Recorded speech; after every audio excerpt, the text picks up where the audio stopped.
아이 두뇌는 유전으로 결정된다. 육아는 엄마 몫이다. 솔직히 말할게요. 저도 그렇게 믿었어요. 나는 그냥 돈 열심히 벌면 돼. 엄마가 잘하겠지. 애 키우는 건 엄마가 더 잘 알지. 그런 생각에 빠져 있었어요. 그런데 아이가 자라면서 제가 잘못된 생각을 하고 있었다는 걸 깨달았어요. 그리고 그 대가는 생각보다 컸습니다.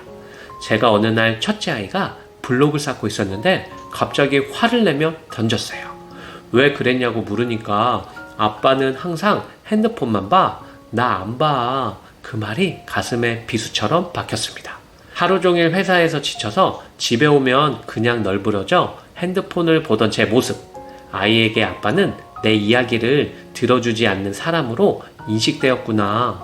그날 밤 아내가 조용히 말했어요. 당신이 아이한테 해준 말보다 아이 앞에서 어떤 행동을 했는지가 더 오래 남는 것 같아. 제가 자주 찾는 부모 교육 커뮤니티에서 이런 글을 봤어요. 아이의 두뇌 발달은 말보다 모델링, 즉 부모가 어떻게 행동하는지가 결정한다. 특히 아빠의 행동은 아이의 집중력, 감정 조절 능력, 사회성, 그리고 자존감에 직접적인 영향을 준다는 연구 결과도 있었어요. 그래서 오늘 영상에서는 말보다 행동이 더 중요한 아빠가 바꿔야 할 5가지 육아 습관을 제 경험을 바탕으로 그리고 실제 교육학 박사들의 연구 결과와 함께 소개해 드릴게요. 이 영상이 끝나고 나면 아이는 물론이고 당신 스스로도 놀랄 만큼 변해 있는 자신을 보게 될 겁니다. 제가 부끄러워했던 실수들도 다 털어놓을게요. 그리고 다른 아빠들이 어떻게 변화했고 아이가 어떻게 달라졌는지도 함께 보여드릴게요. 육아는 말이 아니라 아이의 눈앞에서 보여주는 매일의 작은 행동들로 완성됩니다. 그 행동이 아이의 두뇌를 만들고 감정을 조절하게 하고 자존감을 키우게 만듭니다. 오늘 그 행동의 시작점이 되셨으면 좋겠습니다. 이 영상을 보게 된 건 아마도 지금 이 순간 시청자분들과 아이를 위한 작은 기적일지도 몰라요. 구독과 좋아요는 큰 힘이 되고 이 소중한 이야기는 아빠에게도 꼭 전달해 주세요. 습관 첫 번째, 아이 앞에서 감정을 다루는 아빠의 태도. 아이는 아빠의 감정 처리 방식을 그대로 따라 배웁니다. 제가 진짜 부끄러웠던 날이 있어요. 퇴근하고 집에 오자마자 첫째가 장난감을 쌓아놓고 또 한 번 무너뜨렸어요. 그때 저도 모르게 소리를 질렀어요. 아빠 힘들어 죽겠는데 왜 이렇게 시끄럽게 해? 그때 아이가 저를 무표정하게 쳐다보면서 말했어요. 아빠 화났어? 무서워? 순간 가슴이 쿵 내려앉았어요. 아이에게 나는 무섭고 예측할 수 없는 사람으로 각인되고 있었던 거예요. 그 후로 아이는 무슨 일이 생겨도 말을 안 하고 꾹 참는 모습을 보였어요. 그 모습 저랑 똑같았어요. 아이한테 그대로 물려준 거예요. 제 나쁜 습관을. 심리학자들이 실제로 밝혔어요.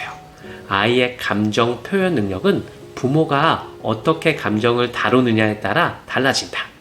서울대 아동가정학과에서 진행한 연구에 따르면 아빠가 감정을 자주 억누르거나 폭발적으로 표현하면 아이는 감정을 숨기거나 참는 법을 먼저 배우게 된다고 해요. 반대로 감정을 말로 설명하고 다루는 아빠 밑에서 자란 아이는 공감 능력, 자존감, 스트레스 대처 능력이 높다는 결과가 있어요. 즉, 아빠의 감정 태도가 아이의 두뇌 회로, 특히 감정 조절과 공감 능력 영역을 자극해요. 여기서 중요한 건 내가 아이를 화내지 않는 아이로 키우고 싶다면 내가 먼저 감정을 다루는 법을 보여줘야 한다는 거예요. 그리고 그 방법 정말 어렵지 않아요. 지금부터 제가 바로 알려드릴게요. 실행법으로는 첫 번째, 감정을 설명해주는 연습부터 시작하세요. 아빠가 오늘 일이 많아서 좀 힘들었어. 그래서 지금 조금 예민해. 이렇게 말하면 아이는 감정은 말로 표현할 수 있구나를 배웁니다. 두 번째, 심호흡을 아이 앞에서 보여주는 것도 교육입니다. 화날 때 하 하고 크게 숨쉬며 말해보세요. 아빠 지금 화났는데 숨 쉬면서 진정하고 있어. 아이는 화날 땐 진정할 수 있구나를 배웁니다. 세 번째, 소리 질렀을 땐 반드시 사과하세요. 아까 아빠가 큰 소리 낸 건 잘못했어. 미안해.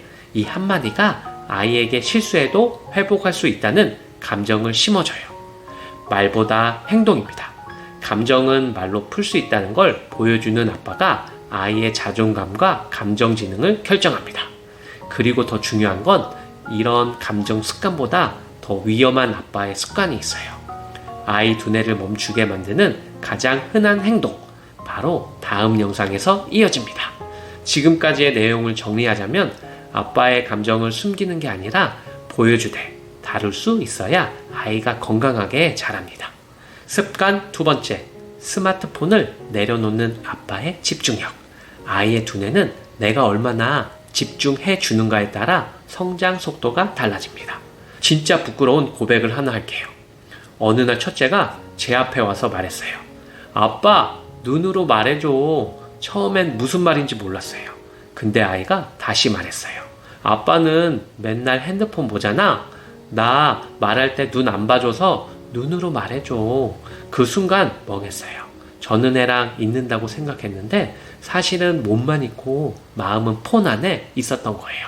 서울 아산병원 소아정신과 연구 결과에 따르면 부모가 스마트폰에 집중한 채 아이와 함께 시간을 보내면 아이의 언어 발달 속도와 집중력, 감정 표현 능력이 떨어진다고 해요.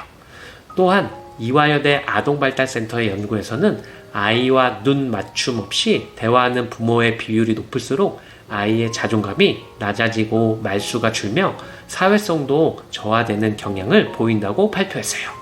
아이의 뇌는 상호작용과 반응을 통해 발달하는데 아빠가 무반응 상태일 때 뇌 자극이 현저히 떨어지는 거죠. 가장 무서운 건 내가 아이를 무시하려고 한 게 아니라는 거예요.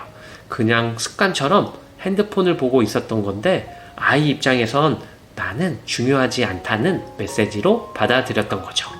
이 영상을 끝까지 보면 아이와 더 깊게 연결될 수 있는 행동법 3가지 쉽고 지금부터 당장 실천할 수 있어요. 제 지인 중에 육아휴직 중인 아빠가 있어요. 그 아빠는 아이와 20분만 놀아도 그 시간만큼은 핸드폰을 다른 방에 둡니다. 나랑 있을 땐 아빠는 세상에서 제일 나만 봐줘. 이 말을 아이가 자주 해요. 그리고 그 아이는요, 대화할 때 눈을 반짝이며 말을 해요. 자기가 소중한 존재라는 걸 알고 있기 때문이죠. 실행법으로는 첫 번째, 20분 집중시간 만들기. 매일 단 20분. 아이와 눈 마주치며 놀기. 핸드폰은 다른 방에 두고 이 시간만큼은 100% 집중하기. 두 번째, 눈으로 들어주는 습관 만들기. 아이가 말할 때 눈을 보고 말이 끝날 때까지 끄덕이기. 말보다 내가 너에게 집중하고 있어 라는 메시지가 더 강력합니다. 세 번째, 핸드폰 보는 모습을 줄이기 위한 알림 정리. 중요한 연락 외엔 육아 시간엔 알림 꺼두기. 행동을 바꾸면 아이는 바로 느낍니다. 아이의 자존감은 내가 아빠에게 얼마나 집중받고 있는가로 결정됩니다. 말로 사랑해 라고 말해도 핸드폰만 보는 아빠는 사랑을 전할 수가 없습니다. 그리고 아이의 뇌 발달을 방해하는 또 하나의 치명적인 아빠의 습관이 있어요. 그건 바로 혼낼 때 쓰는 그 말투입니다. 아이의 자존감과 문제 해결 능력을 완전히 망가뜨릴 수 있어요. 다음 영상에서는 그 습관을 바로 잡는 법을 알려드릴게요. 사실 아이들은 많은 걸 바라지 않아요. 단지 아빠가 나한테 진짜 집중해 주길 바랄 뿐이에요. 눈으로, 귀로, 몸으로 말이죠.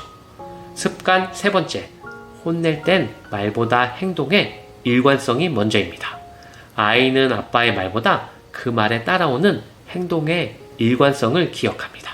예전엔 아이를 혼낼 때 다시는 이거 하지 마, 약속했잖아, 또 하면 혼난다, 이렇게 말로만 화를 냈어요. 근데 정작 그 행동을 다시 했을 때도 귀찮고 바빠서 그냥 넘긴 적이 많았죠. 그랬더니 아이가 어느 날 이렇게 말했어요.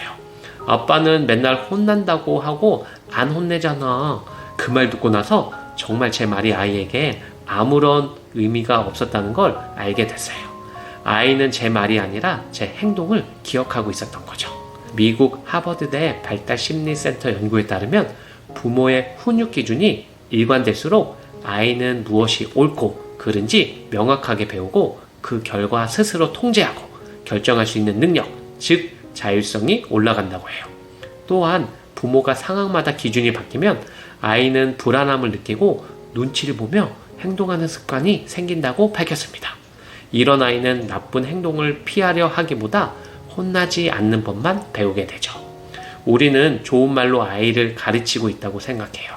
하지만 아이는 그 말을 따르는 행동이 일관되지 않으면 아빠 말은 그냥 흘러들어도 돼 라고 배워버립니다. 이제부터 말보다 더 강력한 훈육법, 행동의 일관성으로 아이 두뇌를 훈련시키는 법, 지금 바로 알려드릴게요.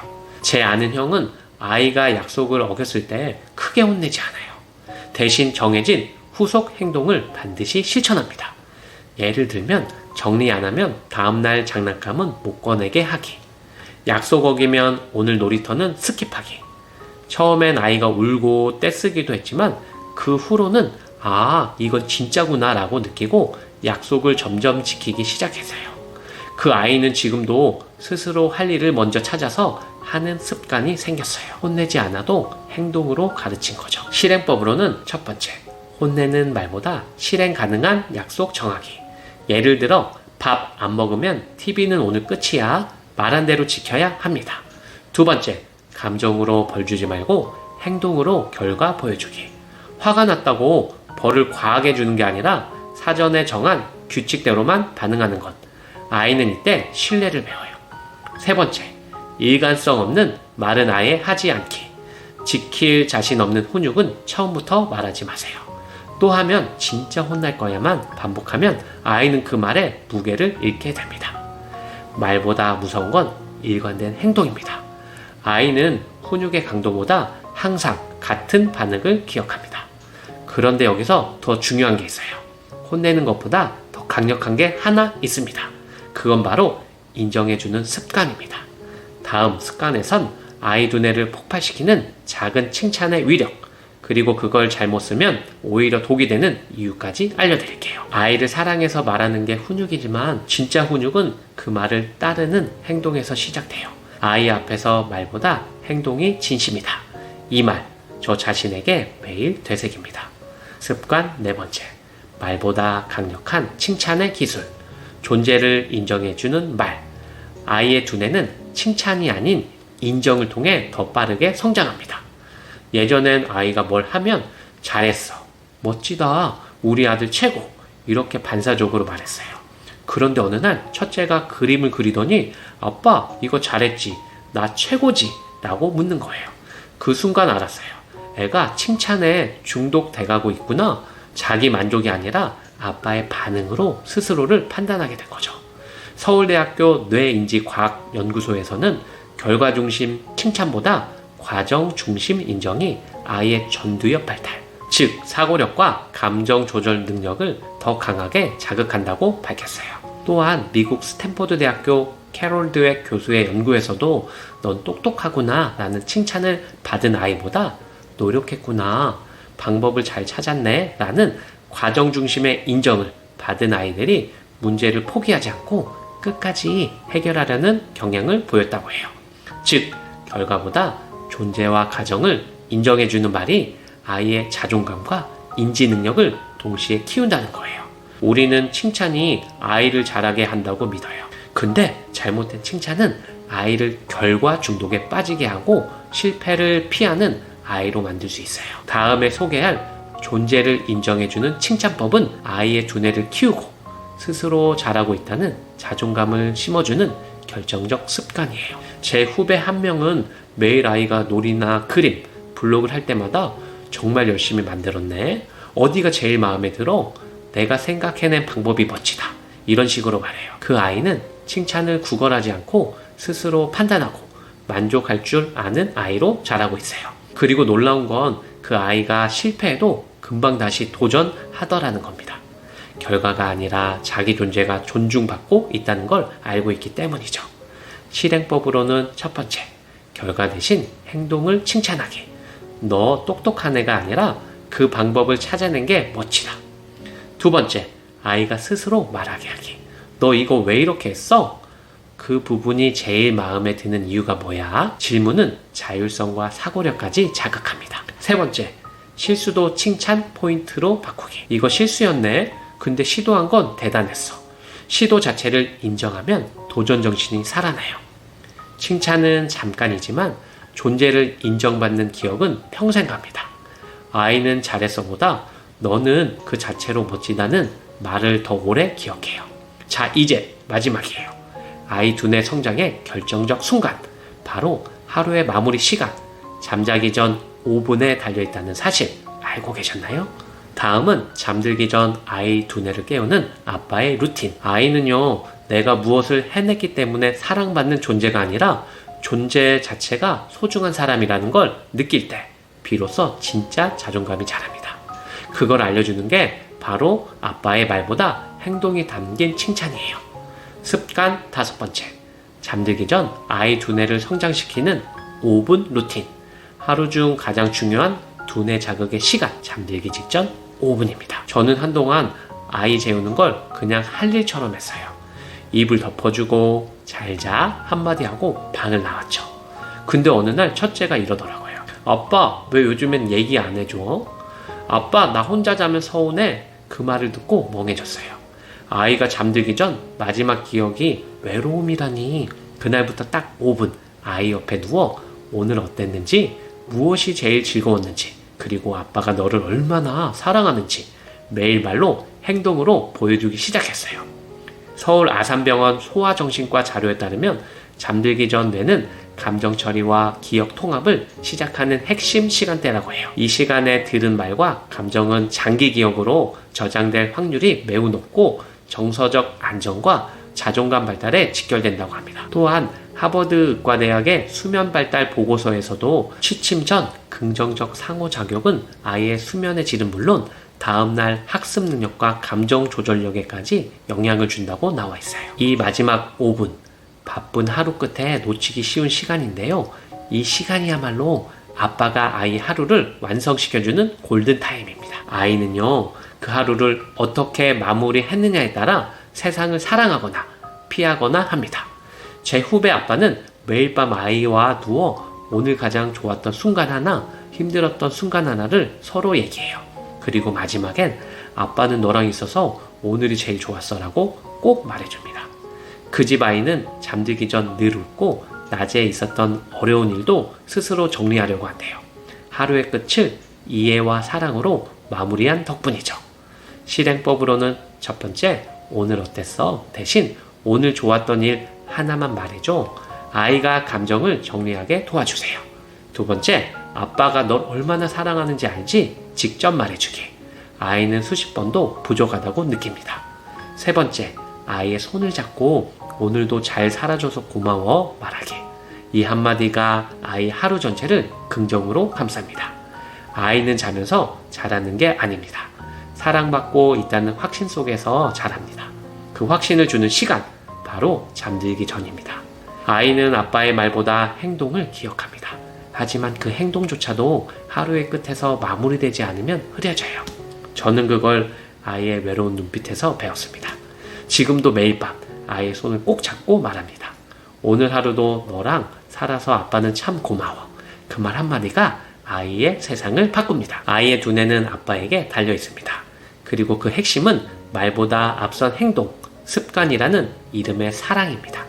5가지 습관 다시 정리하면 눈높이를 맞추는 행동으로 아이 뇌를 깨우고, 감정을 들여다보는 공감 행동을 실천하며, 일관된 행동으로 신뢰를 쌓고, 결과보다 존재를 칭찬하고, 잠들기 전 사랑으로 마무리하는 행동, 이 5가지는 아이의 뇌를 성장시키고 마음을 단단히 세우는 습관입니다. 당신이 오늘 이 아이에게 보여준 최고의 행동은 무엇인가요? 댓글로 함께 나눠주세요. 좋아요, 구독은 사랑입니다. 오늘부터 아이 두뇌를 키우는 아빠의 행동 시작해볼까요? 감사합니다.